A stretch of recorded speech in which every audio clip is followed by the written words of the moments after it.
अस्सलामुअलैकुम everyone, I hope you all are fine and fresh by the grace of almighty Allah. तो आज के इस वीडियो में हम एलसीएम फाइंड आउट करेंगे 12, 36 एंड 48 का बाय प्राइम फैक्टराइजेशन मेथड। इस मेथड में सबसे पहले हमारे पास में जितनी भी वैल्यूज़ होती हैं उनके हम अलग अलग प्राइम फैक्टर्स फाइंड आउट करते हैं और फिर उन प्राइम फैक्टर्स की हेल्प से हम उसका एलसीएम या एचसीएफ दोनों जो है वो फाइंड आउट कर सकते हैं।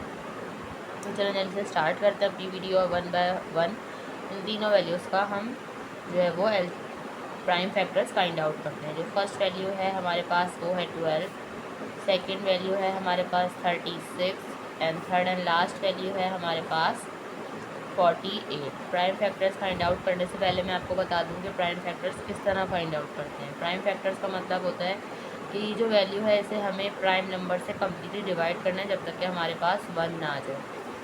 अब डिवाइड हमें प्राइम नंबर से ही करना है खाली, तो उसके लिए हमें ज़रूरी है कि पता हो कि प्राइम नंबर्स कौन से नंबर होते हैं। वो नंबर जो सिर्फ और सिर्फ दो ही टेबल्स में आते हैं, एक अपने और दूसरे वन के, इसके अलावा किसी तीसरे टेबल में नहीं आते, वो कहलाते हैं प्राइम नंबर्स। यहाँ मैं आपको कुछ प्राइम नंबर्स की एग्जांपल दे रही हूँ, जैसे कि 2, 3, 5, 7 और ये इसी तरह कंटिन्यू रहते हैं। इनमें से भी जो स्मॉलेस्ट प्राइम नंबर होता है हमें हमेशा वहीं से स्टार्ट लेना होता है। स्मॉलेस्ट प्राइम नंबर 2 है और 2 का डिविजिबिलिटी रूल है कि अगर किसी वैल्यू के लास्ट में इवन नंबर या फिर ज़ीरो हो तो वो वैल्यू 2 से कम्प्लीटली डिवाइड हो सकती है। यहाँ हमारे पास इत्तेफाक से तीनों ही ऐसी वैल्यूज़ हैं जिनके लास्ट में इवन नंबर है, यानी तीनों ही वैल्यूज़ 2 से डिवाइड होना स्टार्ट होंगी। तो इसे 2 से डिवाइड करना स्टार्ट करेंगे। 2 के टेबल में 12 आता है 6 पे। जब तक ये वैल्यू 2 से डिवाइड होगी हम इसे 2 से ही डिवाइड करेंगे। 2 यहाँ पर हमारे पास 6 आ चुका है और ये 6 भी 2 से डिवाइड होगा क्योंकि 2 के टेबल में 6 आता है 3 पे। 3 जो है वो खुद एक प्राइम नंबर है, वो 2 से डिवाइड नहीं हो सकता, तो 3 को हमें 3 से ही डिवाइड करना है क्योंकि 3 के टेबल में 3 आता है 1 पे। इसी तरह अब हमारे पास 36 है, लास्ट में इवन नंबर है, तो इसे भी हम 2 से डिवाइड करना स्टार्ट करेंगे। लेकिन 2 के टेबल में 3 नहीं आता, तो छोटा नंबर 2 आता है 1 पे और 1 हमारे पास जो रिमाइंडर है वो चल जाएगा 6 के पास और बन जाएगा 16। 2 के टेबल में 16 बिल्कुल आता है 8 पे। ये वैल्यू बन चुकी है 18, लास्ट में इवन नंबर है, अभी भी ये वैल्यू 2 से डिवाइड होगी। 2 के टेबल में 18 आता है 9 पे। 9 और नंबर है, 2 से डिवाइड नहीं हो सकता। 2 के बाद नेक्स्ट प्राइम नंबर 3 है, तो 3 से इसकी डिविजिबिलिटी चेक करेंगे। 3 के टेबल में 9 बिल्कुल आता है 3 पे और 3 खुद एक प्राइम नंबर है, 3 को हम 3 से ही डिवाइड करना है क्योंकि 3 के टेबल में 3 आता है 1 पे। अब है हमारे पास 48, लास्ट में इसके भी इवन नंबर है, तो ये वैल्यू भी 2 से ही डिवाइड होगी। 2 के टेबल में 4 आता है 2 पे और 8 आता है 4 पे। ये बन चुका है 24, 2 से डिवाइड होगा क्योंकि लास्ट में इवन नंबर है। 2 के टेबल में 2 आता है 1 पे और 4 आता है 2 पे, बन चुका है 12। 2 के टेबल में 12 आता है 6 पे। 2 के टेबल में 6 आता है 3 पे और 3 को यहाँ हमें 3 से ही डिवाइड करना है क्योंकि 3 के टेबल में 3 आता है 1 पे। यहाँ हम इन तीनों को कम्प्लीटली डिवाइड कर चुके हैं और ये आ चुके हैं हमारे पास इन तीनों के प्राइम फैक्टर्स। अब हम क्या करेंगे, सबसे पहले अब हम 1 बाय 1 इन तीनों के प्राइम फैक्टर्स यहाँ लिखेंगे, जो कि हमारे पास आए हैं 12 के prime factors 2 multiply by 2 multiply by 3। फिर लिख लेते हैं हम 36 के प्राइम फैक्टर्स, जो कि हमारे पास आए हैं 2 multiply by 2 multiply by 3 and multiply by 3। Last में हम लिख लेते हैं 48 के प्राइम फैक्टर्स, जो कि हमारे पास आए हैं 2 multiply by 2 multiply by 2। Count कर लेते हैं कितने 2 है, 1 2 3 4 और लास्ट में हमारे पास है एक बार 3।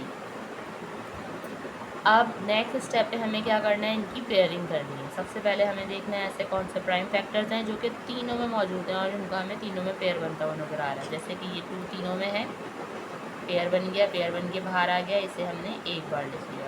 ये एक और 2 तीनों में है, पेयर बन के बाहर आ गया, इसे भी हमने एक बार लिख लिया।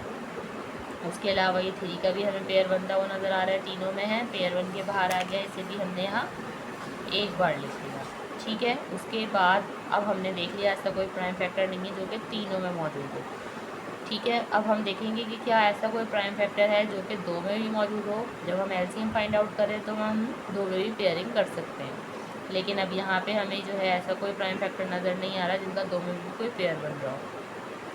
हमारे पास सिर्फ यहाँ 3 प्राइम फैक्टर्स रह गए, 3, 2 और 2। तो हम क्या करेंगे, लास्ट में जो रिमेनिंग फैक्टर्स रह गए जिनका कोई पेयर नहीं बन रहा उनको भी हमने एज इट इज़ कॉपी कर लेते हैं। जिनमें हमारे पास एक 3 है और ये 2 है और एक और 2 है। अब इन सबको हमें कर देना है मल्टीप्लाई, तो हमें पता चल जाएगा लीस्ट कॉमन मल्टीपल यानी कि एलसीएम 12, 36 एंड 48 का। तो चलो जल्दी से इनको मल्टीप्लाई करते हैं और फाइंड आउट करते हैं एलसीएम।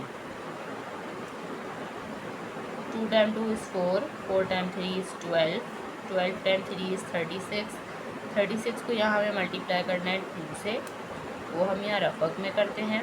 2 टाइम 6 इज़ 12 का 2 1 कैरी, 2 टाइम 3 इज़ 6 प्लस 1 7 आ चुका है हमारे पास यहाँ 72। 72 को हमें लास्ट में एक और बार मल्टीप्लाई करना है 2 से, वो भी हम यहीं कंटिन्यू करते हैं। 2 time 2 is 4 and 2 time 7 is 14। Means हमारे पास यहाँ लीस्ट कॉमन मल्टीपल है 144। देखा आपने कितनी जल्दी से बाय प्राइम फैक्टराइजेशन मेथड को फॉलो करते हुए हमने एलसीएम फाइंड आउट करना सीख लिया। इसी मेथड को फॉलो करते हुए आपके पास या कोई सी भी वैल्यूज़ हो आप उसका एलसीएम फाइंड आउट कर सकते हैं। आई होप कि वीडियो आपको अच्छे से समझ आई है। अगर ये वीडियो आपको पसंद आई तो इसे लाइक और शेयर ज़रूर करें और मेरे चैनल को भी सब्सक्राइब करें। इंशाल्लाह बहुत जल्द मिलती हैं आप सभी नेक्स्ट वीडियो में। अपना बहुत ख्याल रखिएगा। अल्लाह हाफिज़।